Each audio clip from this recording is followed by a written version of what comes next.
Hi, everyone. Hello, and welcome to today's webinar, Bust or Trust, the Scientific Consensus on Climate Change, featuring John Cook, who is the founder of the website Skeptical Science. We're glad you're here to join us.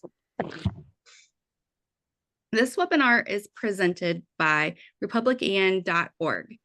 We are a growing group of conservatives who care about climate change and want to see action in our legislation. My name is Angela, and I am Republican's engagement director. There we go.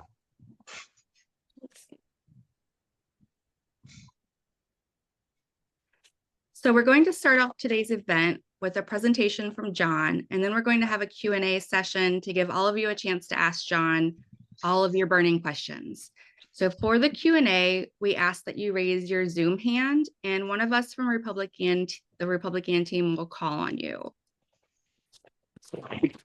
Now, if you're a Zoom newbie, you can raise your hand by hitting the react button at the bottom of your screen. And I'll also be monitoring the chat in case you want to drop a question in there.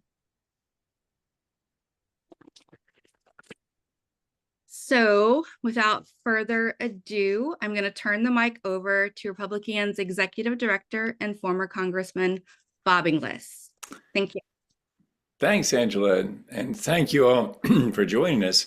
Thank you especially to John Cook for joining us, because I first got to know John Cook's work when I was on the House Science Committee.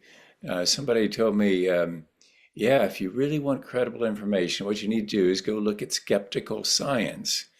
So that's a website that John Cook founded in 2007. And then he spent some time with us at the Center for Climate Change Communication at George Mason University. And now he's back in his native Australia at the University of Melbourne, where he's with the Melbourne Center for Behavioral Change. So we're very excited to have John Cook. Thanks very much. Over to you, John. Thanks, Bob. Thank you for the kind introduction and for inviting me to speak. And I would love to hear who that person was on the House Science Committee who recommended Skeptical Science to you. I'll have to send them a Christmas card or something. So, okay, so I'm going to begin by sharing my slides. Let's see. So hopefully you're seeing them now. Are they coming up for you okay? Great. All right. So I'm going to be talking about the scientific consensus on climate change today, and specifically how we know that there is a scientific consensus. What has been the research that has been done into understanding what is the level of agreement amongst scientific experts or climate experts that humans are causing global warming. And that's going to be the first part of this two-part series, mainly focused on that first question, how do we know there's a consensus? Then next week, I'll also be talking about the flip side of that, which is the misinformation that has been used to try to cast doubt on the consensus and what we might do in response to that. So I might start with just a fun cartoon, which I drew for the Cranky Uncle book. And this is a cartoon of Ben Santa, who was one of the lead authors of the second IPCC report back in 1995. So IPCC standing for the Intergovernmental Panel on Climate Change. And back in 1995, the IPCC concluded that there's some human influence on climate. It was a little bit vague, but it was still a big statement at the time. It made a big splash. But since then, every 6-7 years, the IPCC have released a new report summarizing all the scientific research into climate change. And every time they've brought out a new report, their statement on the human contribution to global warming has gotten stronger. It went from a discernible human influence to it being likely that greenhouse gases were causing global warming to very likely to, in the fifth assessment report, being extremely likely. So within the IPCC, the scientific consensus has been getting stronger and stronger as more and more data has been coming in and scientists have been building a stronger understanding of climate change. That's one way to look at scientific consensus. That's one way that we can gain an understanding of where the scientific evidence and the scientific community are at on the question of climate change. But what I'm going to focus on today is another way of looking at scientific consensus, and that's scientific studies that have tried to quantify the level of agreement amongst climate experts that humans are causing global warming. Now, the first study that was published trying to answer this question was way back in 2004. So over 20 years now, goodness, the time flies. And this was published by Naomi Oreskes. And what Naomi Oreskes did was she did a content analysis of climate papers published in peer-reviewed journals. So basically, she looked at papers from 1993 to 2003 about global climate change. It turns out there were around, I think there was 928 papers that came up in her search. And then she looked through the abstracts, which is the short paragraph summary at the start of every scientific paper. She looked at the abstracts to see whether there were any papers, scientific papers, that disagreed with human-caused global warming. And what she found was there were no papers. She couldn't find a single paper dissenting against human-caused global warming. And so this was back in 2004. The second study that looked at quantifying the scientific consensus was 5 years later, 2009. And it was a climate scientist, Peter Doran, and his student, Maggie Zimmerman. And they published the paper in EOS. What they did was they conducted a survey of the earth science community, and they asked the earth scientists to answer a couple of questions. One, was global warming happening? And the second question, the key question was, do you think that human activity is a significant contributing factor? And so basically, are humans causing global warming was essentially what they were asking. And this is the key result that they found in their study. Several thousand earth scientists filled out their survey, but they were scientists across a wide range of disciplines and expertise. But what Doran found out was when they looked at the expertise and narrowed it down to scientists who were actively publishing climate research, in other words, as they narrowed it down to people whose expertise was more related to climate change, they found that the level of agreement increased. So when they looked at the whole group, there was the percentage of agreement on human-caused global warming was in the high 50s. But once they narrowed it down to climate scientists who were actively publishing climate research, they found 97% agreement.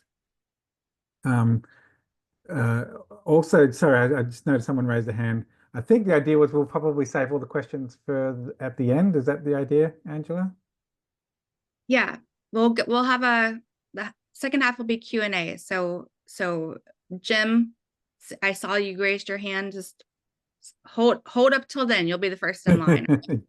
Yeah, don't forget those questions. I look forward to the questions, and yeah, hang on to those, and then we'll answer them later. All right, so so this was a paper published in 2009. A year later, William Anderegg published an independent study who tried to examine this question of scientific consensus, but coming at it from a different way. What Anderegg did was they built a list of scientists who had published statements about climate change, either agreeing with human-caused global warming or disagreeing with human-caused global warming.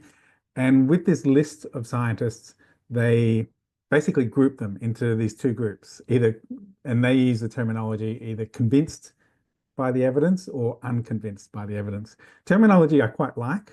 Unfortunately, it's never took. No one else has really taken that that terminology on board, unfortunately. And here's the results that they found. Firstly, they found that there were a much greater number of scientists who were convinced of the evidence, but they went deeper into the data and they looked at the actual number of publications by these researchers to see whether greater expertise resulted in a different level of agreement on human-caused global warming. And so what they found was no matter how you looked at it, whether you looked at the highest level, just the top 50 researchers, or the top 100 researchers, or the top 200, there was always around 97 to 98% agreement that humans were causing global warming. So this was the first study that looked at different ways to measure expertise on climate change and found that the assumptions didn't really change the final result. You always found strong, overwhelming agreement that humans were causing global warming. So this was in 2010.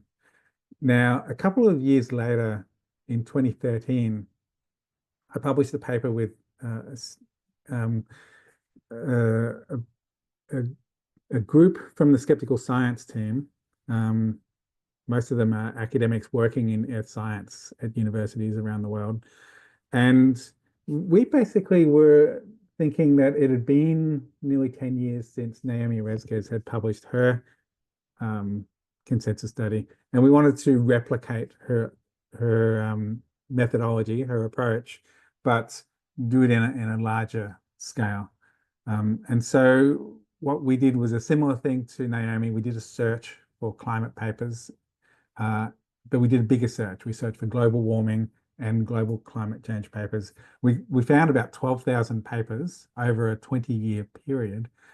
And then we went through all the abstracts. So we were looking at the abstracts and grouping them on whether they agreed with human-caused global warming or disagreed with human-caused global warming, or didn't state a position at all. And so through that, we were able to measure, just based on the abstracts, whether there was a debate or whether there was consensus in the literature. But then we also wanted to independently check our results. And so we emailed all the authors of these papers and asked them to categorize their own papers. So did their papers agree or disagree with human-caused global warming? This was our initial results. The left were us analyzing the abstracts ourselves, and the right graph here was the authors of the papers, the scientists who wrote the papers, rating or categorizing their own research. Now, with our abstract ratings, we found that most papers didn't state a position on human-caused global warming. Even though they were climate papers, they weren't, most of them didn't say whether humans were causing global warming or not. And this didn't surprise us at all. In fact, I think it was a paper or a book chapter that Naomi Oreskes wrote in 2007, where she said, as a consensus gets stronger, you actually expect to see less and less papers explicitly articulating the consensus.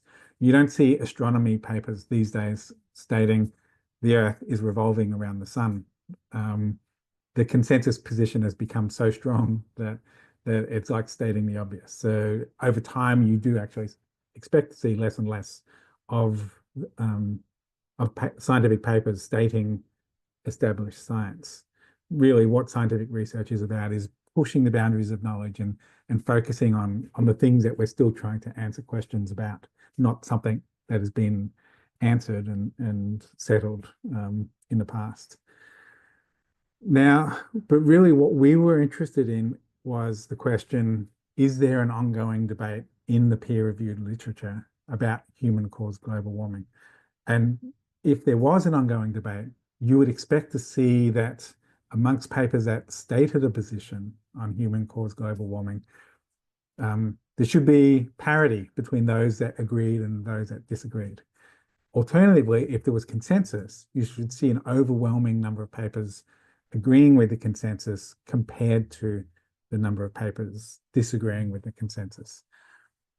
And that's what we found in our results. You can see on the left graph here that we saw that the green papers, which were abstracts endorsing human-caused global warming, were much greater than the papers that were rejecting human-caused global warming. And amongst those papers stating a position over the 20-year period, there was on average 97.1% consensus. Now, when we looked at self-rated papers, there was a slightly different pattern there. We saw that there was relatively less papers stating a position. What we think is happening there is because the scientists were categorizing their entire paper, not just the abstract. And so when you look through a whole paper, you're more likely to see a statement about human-caused global warming compared to just the valuable real estate of an abstract. But again, we saw the same picture. Just amongst papers stating a position on human-caused global warming, 97.2% endorsed the consensus that humans were causing global warming. So these two independent methods found very consistent, similar results.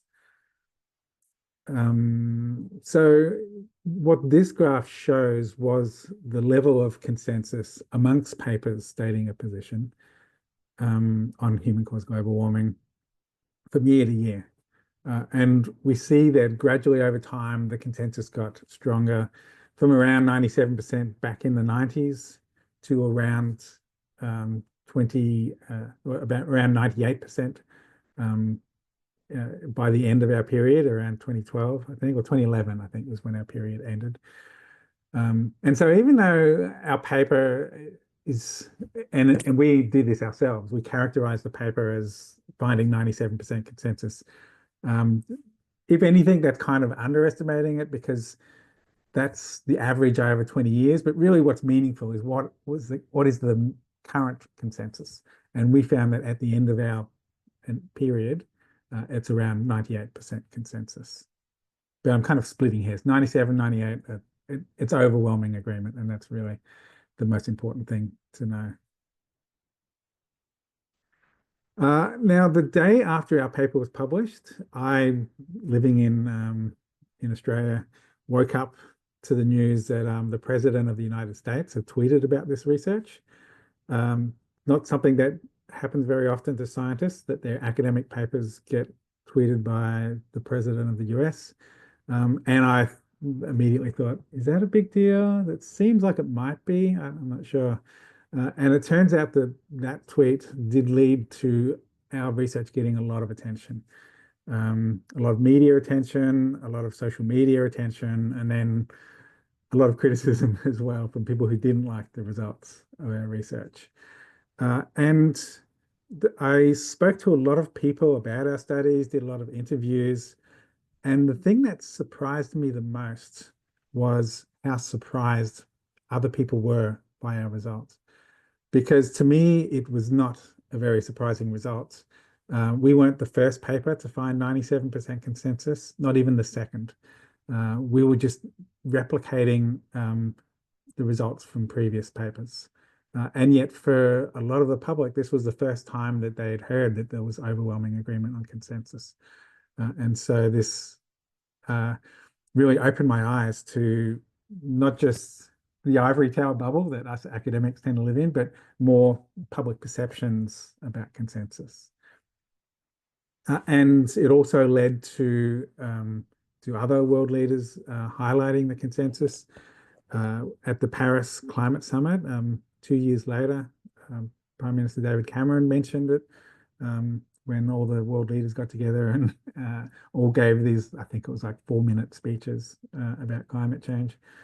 And so it did lead to an increase in the discussion about the scientific consensus on climate change, as well as a surge in misinformation casting doubt on the consensus. But I will talk more about that in next week's talk. Although there might be questions about that as well shortly, which I'll be happy to answer. One of the criticisms that our paper got was a paper published in the journal Environmental Research Letters, the same journal that our paper was published in, several years later by a UK academic, Richard Toll. And he made the claim that our paper was an outlier compared to other consensus studies. And that's shown in this graph where our results are shown in the red dots, and all the other consensus studies are shown in the green dots. And this was a surprising claim to us because we found 97% consensus, consistent with Peter Doran's paper, consistent with William Anderegg's paper. So we were kind of curious, how did he come to the conclusion that our paper was an outlier? So we started to dig into how he came to that conclusion, and found that he made some problematic assumptions. And so I reached out to all the authors of those other consensus studies, William Anderegg, Naomi Oreskes, Peter Doran, and several other studies. And we co-authored a response to Richard Toll's paper. For me, this was a bit of, I guess you would call it kind of like a Avengers Assemble kind of moment where I got the opportunity to co-author a paper with all the authors that I had been citing and interested in. So it was a great opportunity and led to this this impactful paper published in 2016. And what we found in this paper was, again, it's nothing surprising really, but what we found was that as expertise increases, expertise in climate change, so too does agreement that humans are causing global warming. And that's why studies find that once you narrow down your focus onto those with the greatest expertise on climate change, climate scientists who are publishing peer-reviewed research about climate change, that's when you get the highest levels of agreement. What Richard Toll was doing was basically diluting the pool. He was creating a bigger samples that included non-experts or people with lower expertise in climate change. And as you would expect, getting lower levels of agreement. And that's how he was able to basically game or tweak the level of agreement by how you selected your sample of scientists. Now, there have been several other studies that have quantified the consensus, but I just wanted to look at one more. Now, in 2021, so just a couple of years ago, I got together with Peter Doran, who published that paper in 2009, the first 97% consensus study, and we talked about how it had been a decade since his paper had been published. This was 2019. And so we thought it would be time to basically conduct that same survey of Earth scientists to see whether we got the same results, and also work together with a couple of other social scientists based at George Mason University, John Kocher and Teresa Myers, who are both very excellent scientists, and they helped us develop a more in-depth survey so that we could dig deeper into this question of expertise and agreement and better understand the relationship between them. And this is a bit much, but this was basically our results. One thing about Peter Doran's 2009 paper was the way he measured expertise was a self-reported data where scientists indicated whether they had published papers in the last 5 years on climate change. We went a step further with this new study, and we actually fact-checked whether they'd published papers on climate by looking up their records in the literature. And we narrowed it down to around 150 scientists who had published climate papers in the last 5 years. And And this graph here shows those 150 odd scientists. So every line, every bar in this bar chart is a scientist. And the blue bars, there's one in around the 50 mark, and there's one around the, I don't know what's that, 125 mark. Those are the two scientists who were disagreeing with human-caused global warming. All the other orange, brown colored scientists were those who agreed that humans were causing global warming. Now, amongst the whole 150 scientists, we found that there was 98.7% agreement that humans are causing global warming. So the top line result from this was we went from 97.4% consensus in Doran's 2009 study to 98.7% consensus 10 years later. So a slight strengthening of the consensus, but from overwhelming to slightly more overwhelming agreement. But the other thing we found was no matter how you tweaked your definition, no matter where you put the threshold on where agreement is, you always got a similar picture. You always found that there was between 98 to 99 to 100% agreement, depending on how high you wanted to set that threshold of expertise. And so this, I think, is a nice overall picture of the studies that have quantified the consensus. The picture is that we always see over 90% agreement, with a number of studies converging around 97, 98% agreement. And so we see a consistent picture, and this is when you see a consistent picture from multiple studies that are using different methodologies, different approaches, but still coming to the same conclusion, this is when our scientific understanding becomes strong, whether it's about consensus or about any scientific picture. Despite the fact that there is over 90% agreement that humans are causing global warming among scientists, when we ask the public, do you think there's scientific consensus? Do you think most scientists agree global warming is happening? Which is a much more milder version of that question. There's fairly low public perceptions that there is scientific consensus. George Mason University, in collaboration with Yale University, conduct these big national surveys every 2 years. Twice a year.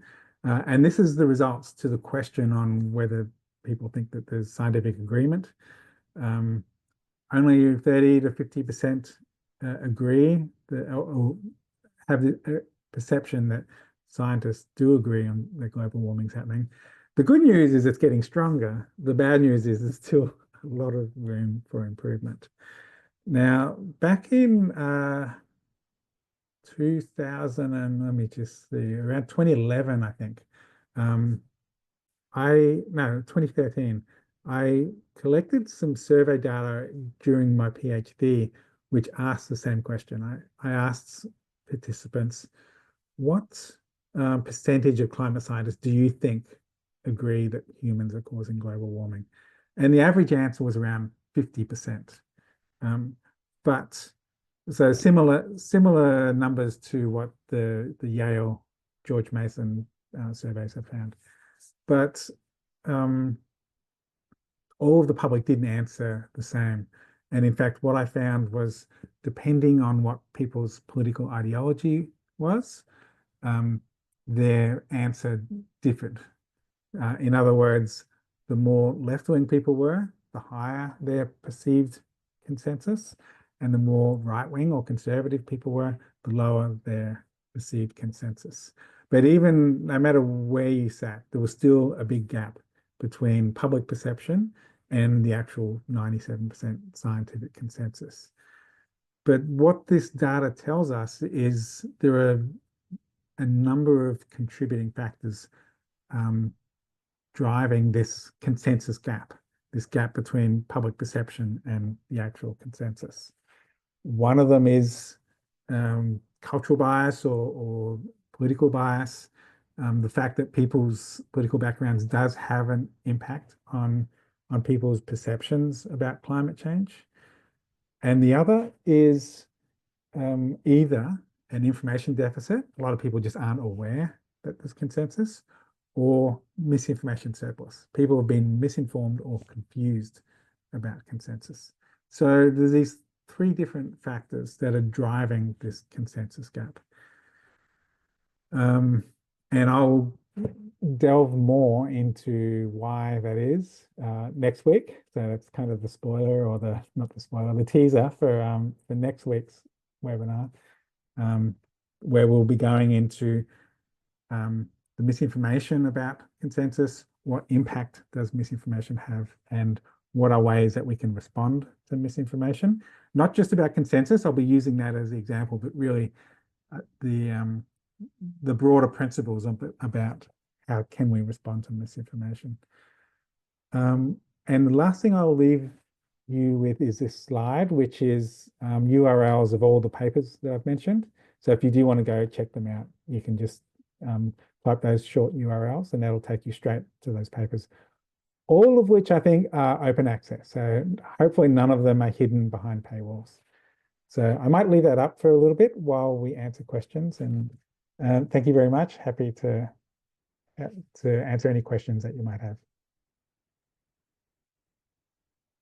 Thanks, John. So we have had some people in the chat asking if you would be willing to share your slides. So if you wouldn't mind, if you could send your slide deck to me, and I will include that in the email that I send everybody the recording. And I think a lot of people would love to be able to give them a look over again. Sending it right now. Awesome. So a question I have for you, John, before we get into the Q&A, at your core, you are a behavioral scientist. So are there any questions that you feel that you would just be like, that's not my area of expertise, I don't really know how to answer that, that maybe we could get that out on the table now, rather than having people asking questions that you might not be able to give an answer to? How about I'll just hit me with the questions, and if I Okay. All right. So I feel like it's getting out. Jem, do you still have your hand up there? No, he answered the question like in the course of the presentation. All right, thanks. So then next we have Max. So Max, do you want to ask John your question? Sure. Thank you. Of the two who are not part of the consensus in the Myers et al. Paper that you referenced, what is their argument? Is it climate change does not exist, or is it that it's not anthropomorphic? Yes, that slide. Thank you. Yeah, good question. And I couldn't give you a detailed answer because as a behavioral scientist, we firstly, anonymity is really important with so we do try to keep a firewall between our data and the identities of participants. So I couldn't even tell you who those two people are. But in terms of, to directly answer your question, what this question was asking was about attribution. In other words, what's causing global warming? So we know that they would have answered that natural causes rather than humans were the main cause of global warming. Whether they also said that global warming wasn't happening, I couldn't tell you. I'd have to actually go back and dig into the data to tell, but I can say with confidence that they were answering natural causes rather than human causes to that specific attribution question.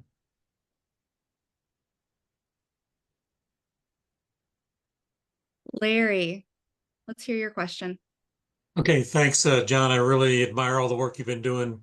And I think it was Catherine Hayhoe that pointed a lot of us towards skeptical science a while back, and it's been a great resource. So I appreciate that. One of the things you were talking about the people that were more experts in the field had a higher percentage of this, which to me makes perfect sense. But we have this problem now where, if you trust an expert, you're a liberal, lefty, whatever. So what's a good response, when somebody says, well, obviously the experts are going to say that because that's where they make their living.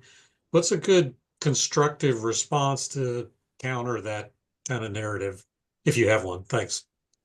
Yeah, so what motivates scientists is really pushing the boundaries of knowledge, discovering something new. And there is no real incentive to just keep pounding on the consensus, like just reinforcing what we already know. That's not how science works. We actually, when we submitted our consensus paper, the 2013 97% consensus paper, the first journal we submitted it to rejected it because the reviewers said, why are you telling us this? This is so obvious, we already know this. And that's a perfectly natural thing in science. We don't want to publish papers or research that tells us what we already know. We want to discover new things. And in a way that was good. It was a challenging thing because it made us dig deeper and find what were some of the novel results in our paper that expanded our knowledge relative to what we'd already discovered in the earlier papers by Doran, Erasquez, and Anderegg. So I think there's a number of answers to the question, aren't experts just motivated by money?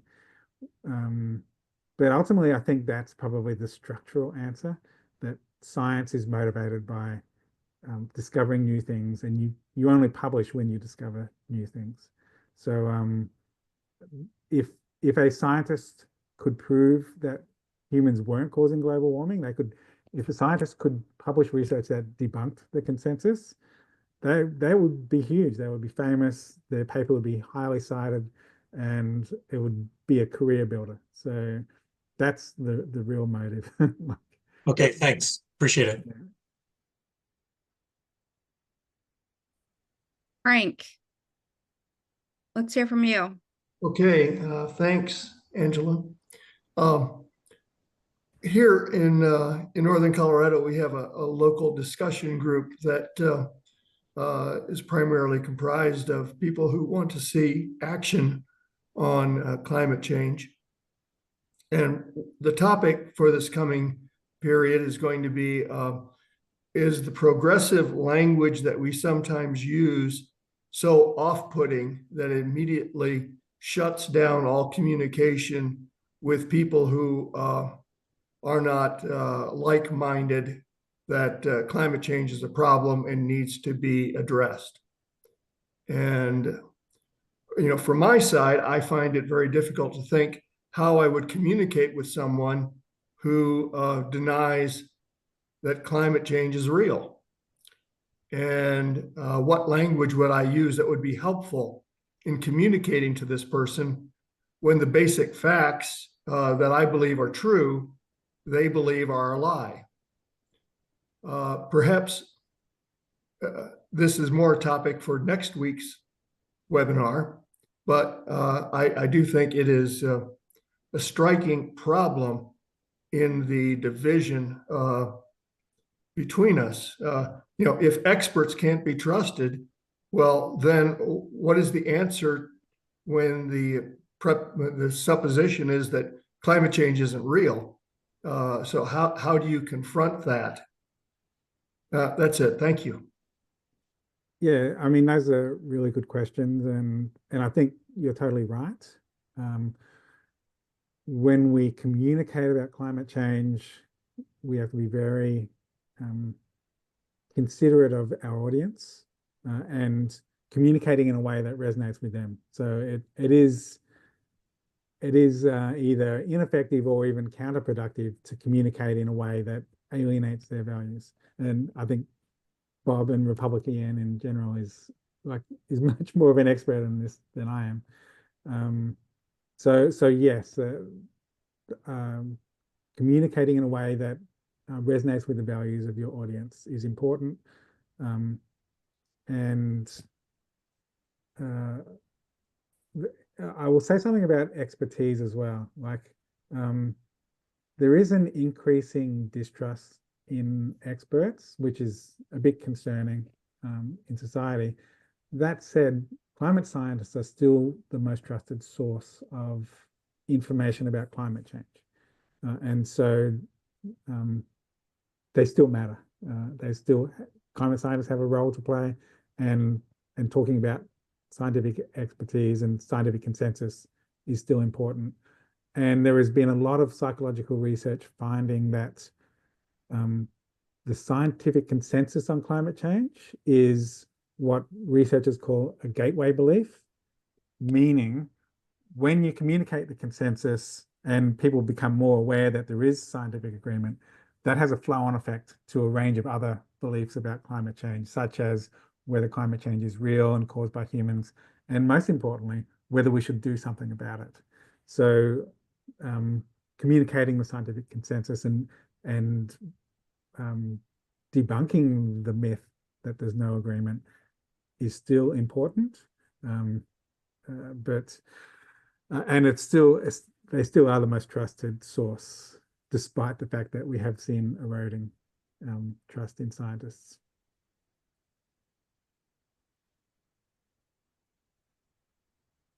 So John, I'm going to jump into the chat real quick.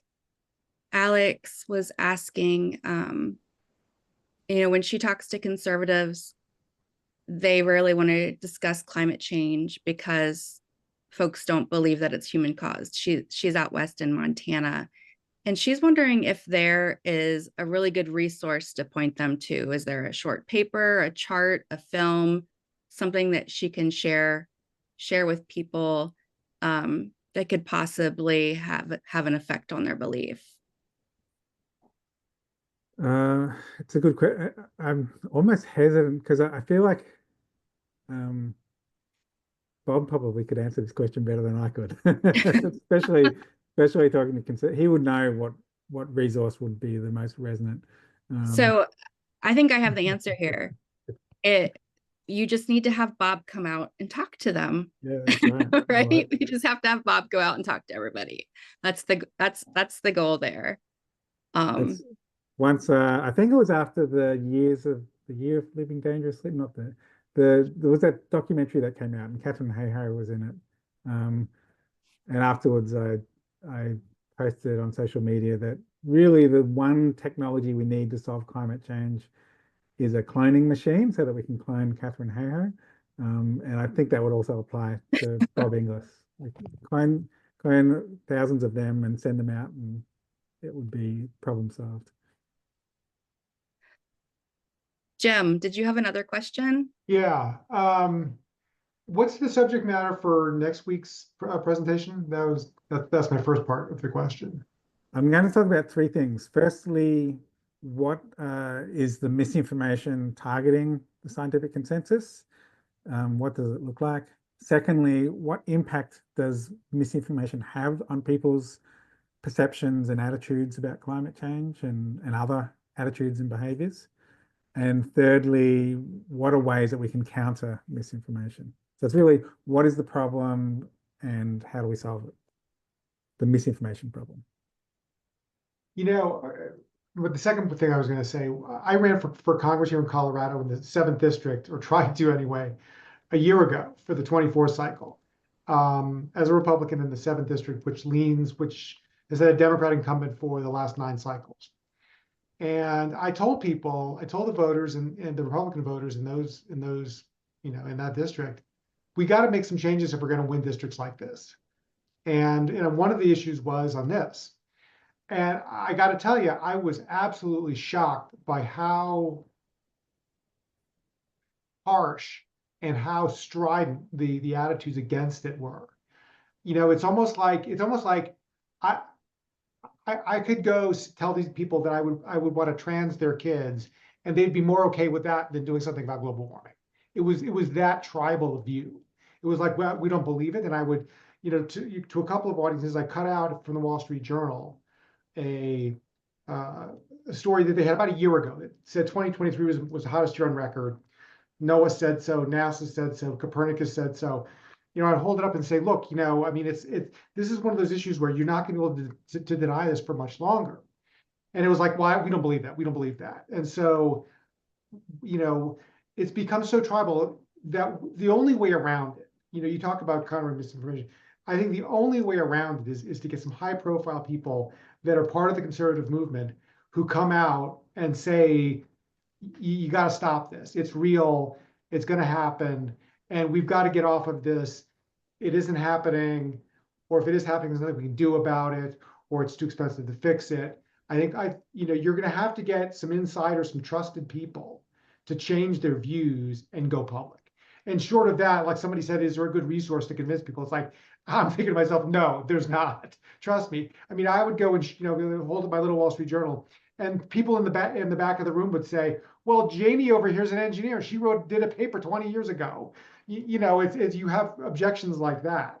So to say that, to quibble whether the agreement is 97.5 or 98.2 is kind of beside the point. These people are like you say, are not even accepting the basic evidence about what's going on. And the reason I think is because they just don't, they know that believing it requires them to do a bunch of things that their ideology has told them they can't do. Yeah, I mean, you put your finger on one of the biggest challenges, and I think what Angela said earlier about like sending someone like Bob out. I mean, in a way, the resource is trusted messengers who share the values of their audience and can communicate the science in a way that that doesn't threaten people's values. And I'll give you a nerdy scientific paper that found these results. There was a paper published by Campbell and McKee. They called, in the title of the paper, they refer to solutions aversion, which is people don't like the proposed solution, so they reject that there's a problem. And in this study, what they found was when they communicated about climate change, they talked about the science, and then they said the solution is regulating industry or putting a tax on fossil fuels or something along those lines, a government-based solution. Republicans rejected the science. But when they communicated exactly the same climate message, but then said the solution is invigorating the nuclear industry, Republicans were much more open to the scientific message. Exactly the same climate message, but framed in a way that either threatened or affirmed people's values. So that said, I think that it also needs to come from a person who shares their values. It's hard for someone who is coming from, I guess, a different tribe, so to speak, trying to use the terminology, of a different group. That doesn't really pass the smell test.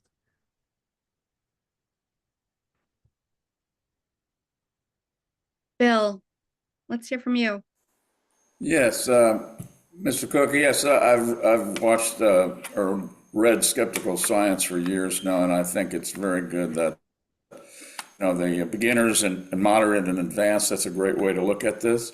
I think you may have answered my question, but my experience with talking to dismissives, as Katharine Hayhoe says, calls them dismissives, and in Texas there's a bunch of them. So I talk to them a lot. There's two things that stand out, which I don't think we have considered. One is the very first time that they hear that I'm in favor of action on climate change, they think I'm about to blame somebody or something, and it's usually blaming them for their lifestyle. And so they become automatically defensive and won't listen to anything else. That's one observation, I think. The other observation is pretty simple. They look at the sky around them and it looks very clean, and they think of back in the day when Houston and LA was all smoggy and stuff. And ever since the 70s, we've cleaned the air 78%, if you look at the air quality index since 1970. So there's been a lot of cleaner air, but that's not greenhouse gases. And so when I try to explain it's not smog, it's not clean air, you know, Trump said that in a debate twice that he's all for clean air. Well, that's makes me cringe because that's not what climate change is. So I wonder if you agree with those sentiments. Yeah, the arguing that he wants clean air, like that's quite a clever red herring argument. And it appeals to the way people think, because we do tend to respond to what we see and feel in our immediate environment, whether it's clean air or even just the weather of the day. In fact, there's been studies that have found that when people fill out surveys about their perceptions about climate change, they're more accepting that global warming is happening if they fill the survey out on a hot day compared to on a cold day. And so people are very persuaded by our immediate environment. It's one of those mental shortcuts or heuristics that humans have, which make us a bit vulnerable to being potentially misled by red herring arguments like the clean air argument. So that is tricky. Like, it's a good thing that we have cleaner air than we have in the past, but at the same time, we've been emitting this invisible heat trapping gas. Right. If CO2 wasn't invisible, I think that it would be a much easier problem to communicate to the public. But its invisibility is actually why it's a problem. It's invisible to sunlight. It lets the sunlight come in, warms the earth, and then it traps infrared heat, which is invisible to our eyes. And that's what causes global warming. So the irony is that the invisibility of greenhouse gases is partly why they're greenhouse gases. Thank you. So I think we have time for one more question before our session's going to end tonight. And that's a good thing because I only see one person with the hand raised. So Mark, end us on a good note here. Yes, did you see my comment in the chat? Are you the same? I've got a Mark with their hand up No, this is top, fine. and then I've got you, Mark Imlay also. So we have two Marks here. So you saw my comment in the chat? I did, but if it was buried, let's see. You said that you find most folks will do easy things, including signing petitions, composting, and recycling. Right. So we can get a lot done even if we can't get everything done. Yeah, I'm unable to find the comment, but just based on what Angela just said, I'll just do a quick response.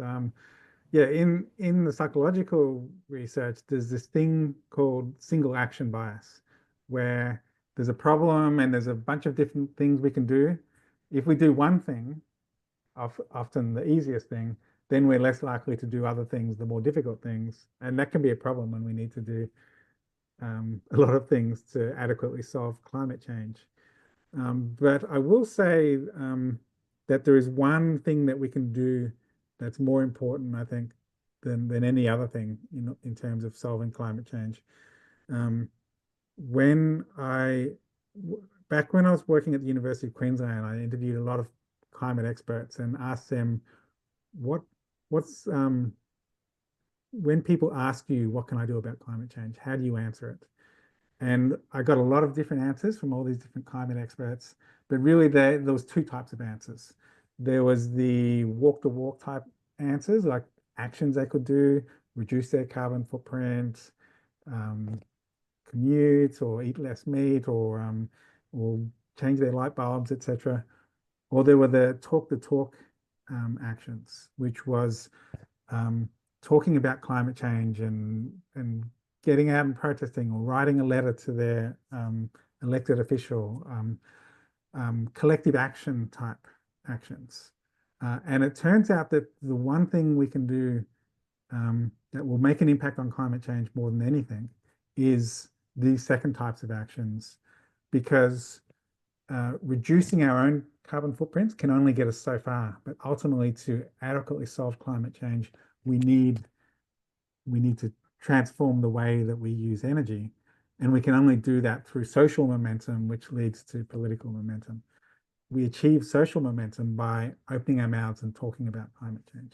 So that's the one single action I would recommend above anything else, is just open our mouths and talk about it to our friends and families. We don't need to, like, it's great to be informed. So the more informed you are, the better. But we don't need to be super climate experts to be able to talk about climate change. We just have to care about it and communicate that care to our social networks. And even that sends a signal that climate change matters. It's an important issue to us. And then that can help build the conversation, build the social momentum, which can then, when enough of us are doing it, build us towards actually getting political momentum and real action.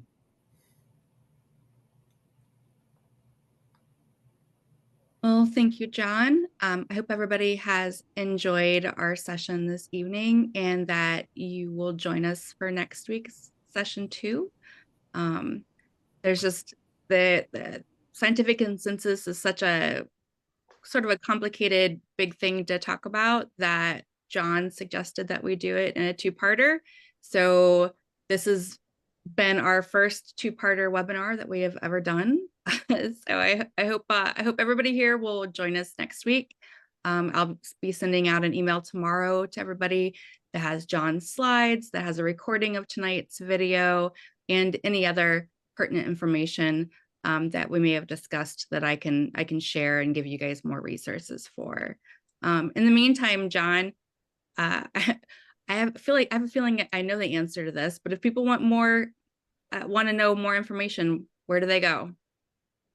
Skepticalscience.com is the obvious first place, but I also have a website, crankyuncle.com, which is where a lot of the critical thinking and misinformation research, that's kind of really where all the research has pointed to has ended up happening in crankyuncle.com. So that if you look at that website, you will see a lot of what I'll be talking about next week.